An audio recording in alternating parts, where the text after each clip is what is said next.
Selamat pagi anak-anak.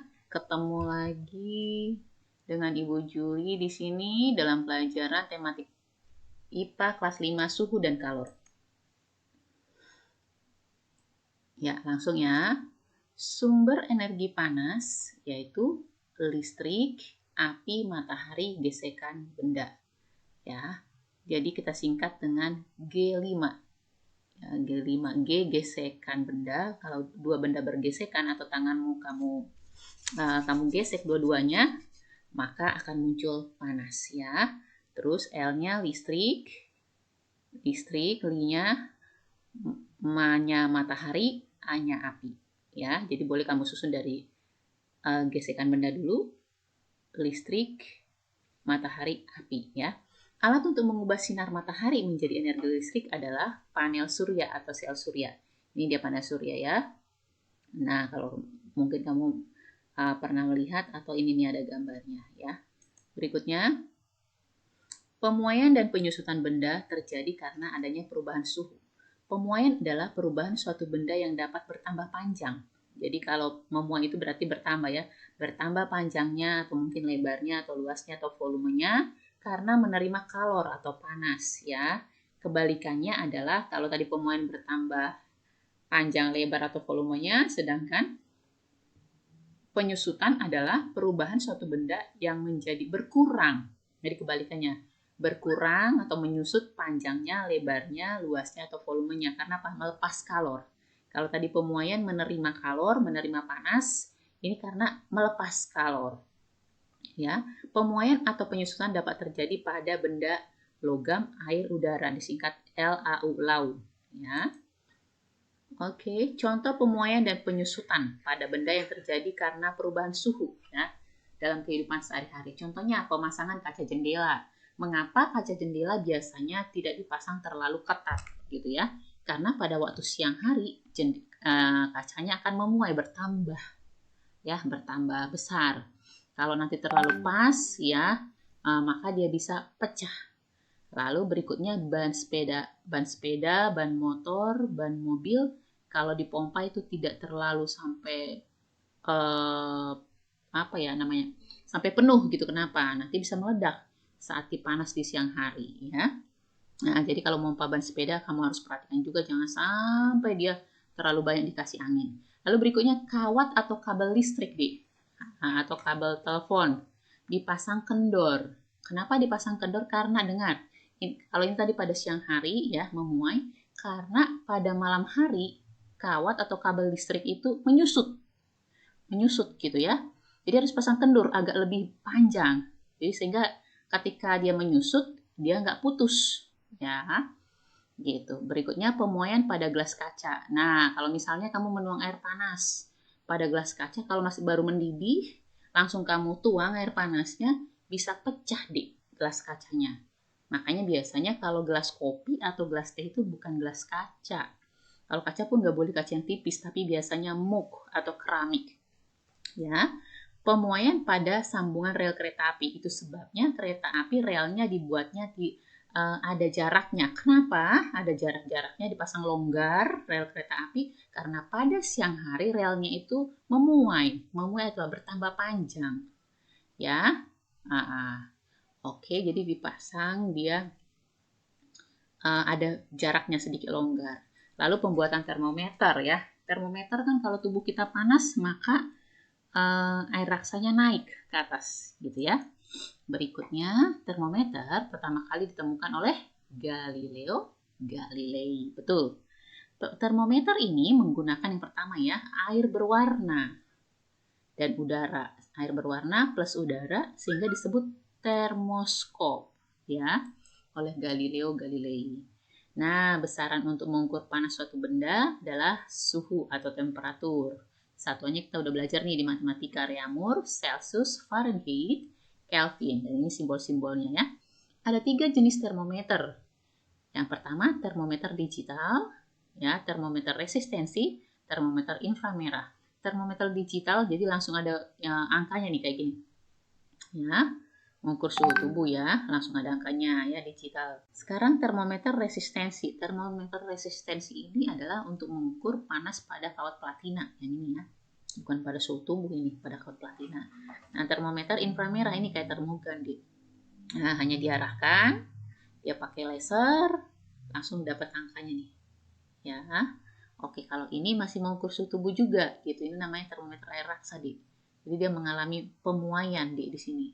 Ya, jadi kalau misalnya suhu tubuhmu ditempel di ketek juga nih. Zaman dulu pakai ini. Kalau suhu tubuhmu panas, maka dia angkanya akan naik. Kalau dilepas dari tubuh kita, karena dia melepas kalor, maka dia kembali normal, turun ke bawah. Oke ya. 3 kelebihan air raksa. Mengapa? Jadi termometer itu biasanya diisi oleh air raksa ya. Air raksa. Kenapa pakai air raksa? Karena apa? Dia mengembang atau memuainya secara teratur ya. Terus dia tidak membasahi dinding kaca sehingga pengukurannya lebih teliti. Terus mengilap, dari kata kilap ya, mengilap sehingga mudah terlihat. Baru dia peka terhadap perubahan suhu. Kalau misalnya dia demam naik ke atas, kalau turun langsung turun ke bawah ya, peka ya, sensitif terhadap perubahan suhu. Dapat mengukur suhu rendah negatif 40 derajat Celcius dan sampai suhu tinggi 360 derajat Celcius. Kalau termometer resistensi itu lebih tinggi lagi, bisa sampai 700 derajat Celcius dan dia bisa sampai negatif sekitar Ibu Juli baca 400 derajat Celcius. Jadi bukan pada manusia ya. Oke. Masuk ke perpindahan energi panas. Perpindahan energi panas dapat terjadi dengan 3 cara. Ya, yang pertama KKR, ya, KKR. Konduksi, konveksi, radiasi. Perbedaan konduksi, konveksi, dan radiasi. Konduksi disebut juga hantaran, konveksi disebut juga aliran, radiasi disebut juga pancaran. Oke ya, kita perhatikan satu persatu. Mengenai media, jadi kalau di sini tulisnya medianya. Kalau konduksi itu melalui zat perantara. Ya, kalau konveksi sama, masih melalui zat perantara, perpindahan panas melalui zat perantara, ya, perpindahan panas melalui zat perantara, perpindahan panas melalui zat perantara. Jika radiasi tidak melalui zat perantara. Jadi melalui hanya radiasi saja yang tidak. Oke. Berikutnya, karena ada zat perantaranya, di sini zat perantaranya nggak ikut pindah. Ya, di sini zat perantaranya ikut pindah. Ini ikut, ini tidak ikut. Ya, itu saja. Ya, langsung berlawanan. Kalau di sini tentunya nggak ada. Ya, ini zat perantaranya merupakan zat padat atau benda berwujud padat. Sementara ini adalah zat perantaranya benda berwujud cair dan gas. Oke.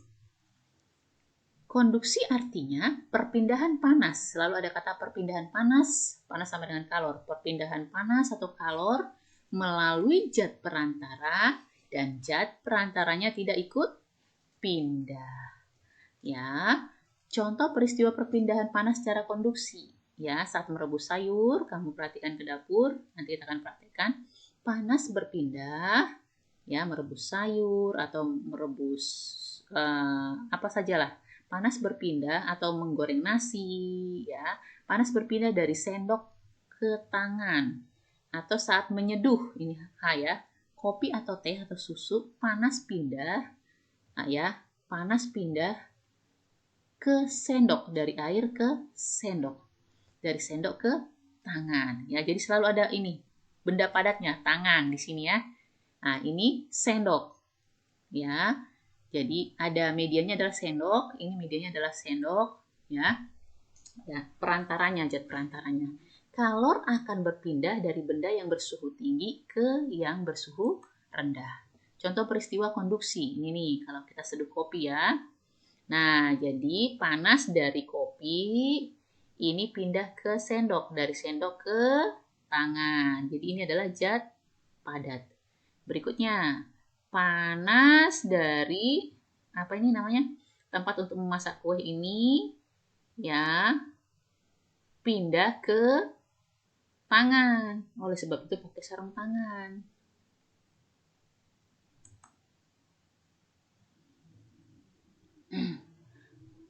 Konveksi artinya perpindahan panas atau kalor disertai perpindahan zat perantaranya. Jadi atau perpindahan panas di mana zat perantaranya ikut berpindah, ya.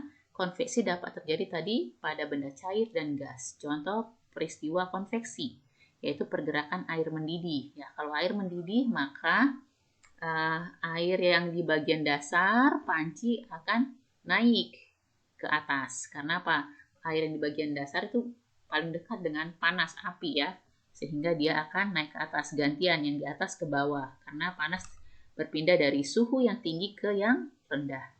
Terus terjadinya angin darat di malam hari dan angin laut. Ini benda cair, ini gas ya. Baru proses perpindahan minyak goreng dipanaskan. Kalau kita pergi ke dapur, mama ketika menggoreng, maka kita akan melihat pergerakan minyaknya. Hampir sama dengan pergerakan air mendidih ya. Jadi ini juga sama, zat cair, gas ya. Oke, yang diperhatikan adalah zat cair atau gasnya, bukan benda padatnya. Proses pertukaran udara melalui ventilasi atau lubang angin. Nah, ini benda gas, pertukaran asap melalui cerobong asap. Contoh peristiwa konveksi ini gambarnya, yang ini tadi ini pergerakannya ini, yang disebut dengan konveksi. Kalau misalnya ini kamu pegang kan panas deh, karena panas berpindah dari zat cair ini dari air ke sini. Ini namanya udah konduksi, ya. Kalau yang di sini panasin konduksi, tapi kalau yang di ini perputarannya ini disebut konveksi, ya. Jadi pergerakan dari air yang di dasar naik ke atas, air yang di bawah ke dasar, ya, dari suhu yang tinggi ke yang rendah.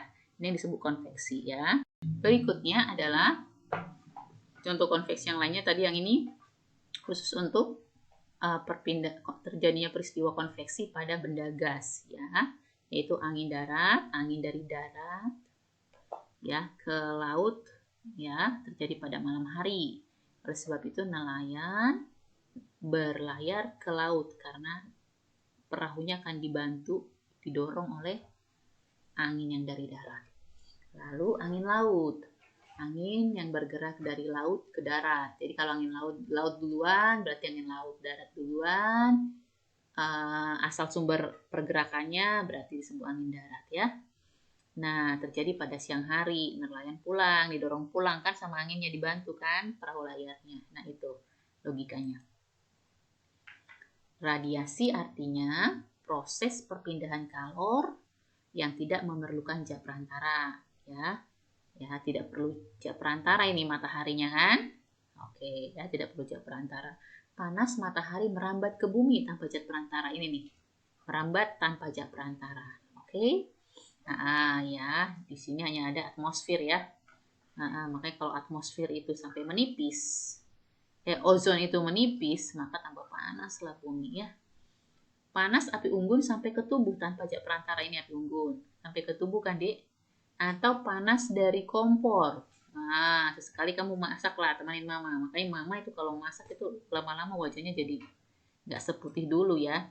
Itu panas dari kompor kena ke tubuh kita. Atau kalau misalnya kalau kita di dekat lampu yang sangat terang, tubuh kita panas. Makanya kadang kalau misalnya ayam itu menetas ya dekat lampu biasanya ya gitu, atau bayi di inkubator biar panas tubuhnya. Oke, atau telur dikasih lampu supaya apa? Supaya dia cepat menetas karena terjadi perpindahan panas. Baju yang berwarna hitam lebih banyak menyerap kalor daripada baju yang berwarna putih atau berwarna cerah ya. Pada malam hari, baju berwarna hitam menyerap kalor dari tubuh. Pada siang hari, sebaiknya kita memakai baju yang berwarna cerah atau terang, ya, supaya nggak panas. Thank you, God bless you. Dicatat yang rapi ya, Dek. Tuhan memberkati.